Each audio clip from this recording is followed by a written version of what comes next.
Hello, I thought today I'd offer a few reflections on a topic that may be of concern to some folks who may be out there watching, who found this channel, who come from a religious background, particularly those of us who've grown up in the Abrahamic faith tradition. So Judaism, Christianity, and Islam. I don't know so much about Judaism and Islam. Christianity was very much the frame, as it were, for my own cultural upbringing. I used to go to church when I was young and indeed went into church, quite an evangelical fellowship in my late teens and early 20s. And that was a time of great confusion for me regarding my gender dysphoria. So I thought I'd talk a little bit about my own experience, which of course is solely my experience, and how I reconciled what I think probably is a big issue for many of us who do have faith, religious beliefs, and that is a great sense of guilt about our dysphoria.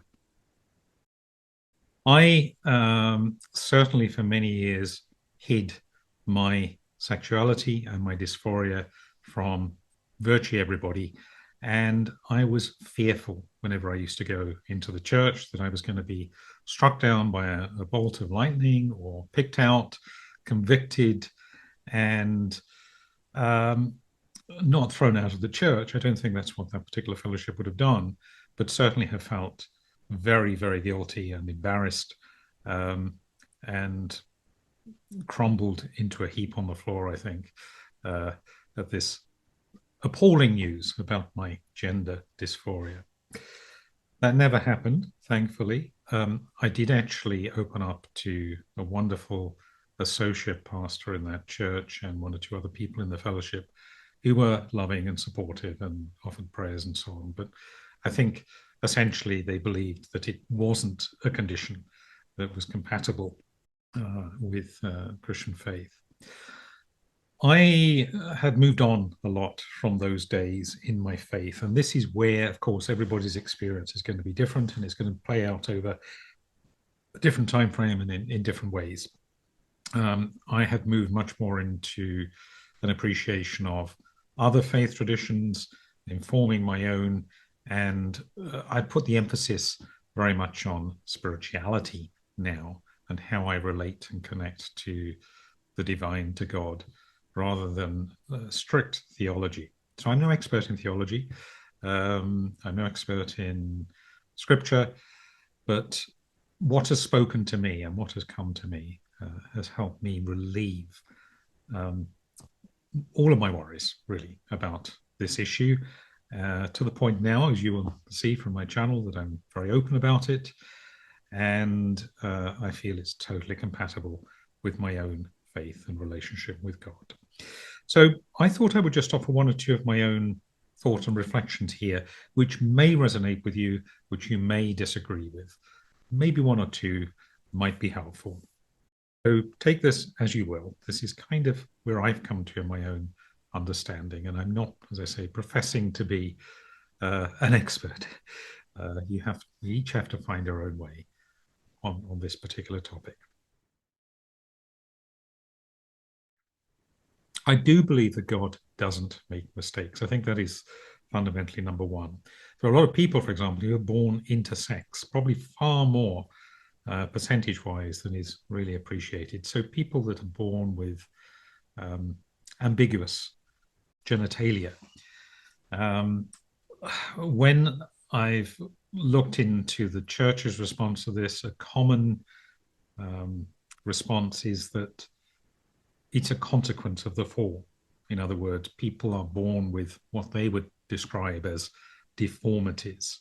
Um, I prefer to say that we are each born potentially with different conditions that we might regard as a thorn in our side, a cross to bear, a challenge that we are meant to deal with in this life. And everyone will have a specific cross to bear, a specific set of challenges. So potentially gender dysphoria is one of those, or it can be something to be celebrated and really explored, which I think is the joy that I've come to. We may well be born with challenges, with a thorn or in our side or a cross to bear to challenge us and test us. And that may be the experience of many of us who are born with gender dysphoria. It doesn't mean that it's wrong, that it's unnatural, that it's ungodly, that it's impure. Well, we're all impure, I suppose. um, but the real concern that there would be, I think, from God's point of view, is are we doing something that separates us from loving Him and being in relationship with Him and being able to radiate that love and be in service to others? That for me is the nub of what Christianity is all about. And I came to appreciate that my gender dysphoria really does not get in the way of that. Only it does, perhaps, when I can spend too much time obsessing about it and perhaps being on the internet and so on and trying to go into quite a deep inquiry. So actually, you can get distracted down a rabbit hole that does actually lead you away from that purpose. But I think that is true of virtually anything that holds our interest. So really just being mindful of keeping it in balance and not being separated. That really is the key. That for me actually is what the word sin really means. It has such a heavy bearing for many of us in Western culture, suggesting not necessarily great evil, but something, yes, to be really guilty about and to sort of sheepishly have to ask forgiveness for. I don't see that that is the case with gender dysphoria. Sin for me is what separates you from God. And that brings me, I think, to a second point.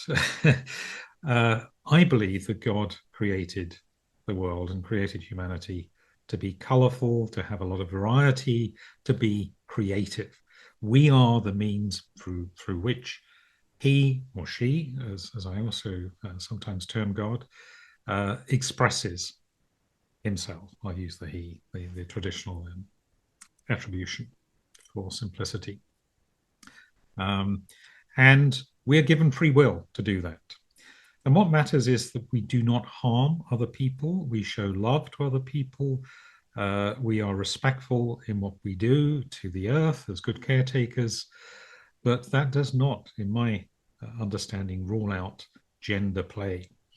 And indeed, as far as I can see in the Bible, there is nothing that talks about gender specifically. It's something that is very much a human construct. The only verse I'm aware of that explicitly mentions cross-dressing is in, is it Deuteronomy or Leviticus, where there's that long list of rules that were given, laws that were given to the traveling Israelites, a nomadic historic culture in which there were very clearly defined roles and individuals were looking for instruction. So I think just to take a verse out of context and apply it to our lives today without meditating on it, without actually seeking its real meaning, whether it's meant to speak to us today, is quite a limited approach to interpreting scripture. Of course, it would have been written in Hebrew as well. Who knows how it's been translated into English and interpreted. So color and variety seem to be important to me. I think also that the original prototype human being, pre-Adam and Eve, before the so-called fall, this time when all dualities, including masculine and feminine, male and female, came into being, was without gender. There was absolutely no purpose in having gender, no meaning to it whatsoever, when there was just one being. And that being is the being, as I understand it, that we return to at the end of days, essentially. is the end of the spiritual journey. We merge with all that is, with the divine, with God, with Christ. We merge masculine and feminine. We integrate those qualities within us. It's no longer about roles, about dress, about physicality, about duality. That all has a purpose to play while we're here in these bodies on earth, to understand the contrasts and to appreciate good and bad and joy and sorrow and so on. But it will serve no purpose at the end. So I hold on to that as well. And I think actually for me, again, it's one of these Bible verses way back in Genesis that you can interpret in different ways. Male and female, he created them. Well, perhaps that means that the original being was created both male and female. Just a few little reflections there. I would say outside of the Abrahamic traditions, especially, there is a wonderful tradition of the so-called third gender and celebrating trans people in many other faith traditions. I've actually written a little bit about that on my website, so I'll put a link to that webpage in the description for this video. And hopefully I'll record a little video on that subject before too long. It's really quite liberating and interesting for those of us perhaps that come from a very narrow focused Western culture upbringing. If you are really struggling with this matter, I'm no expert, but I can be a sounding board.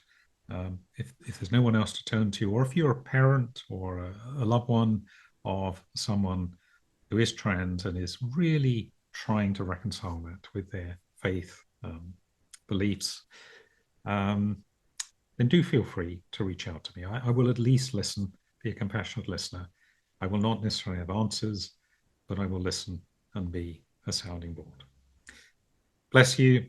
Thank you. See you soon.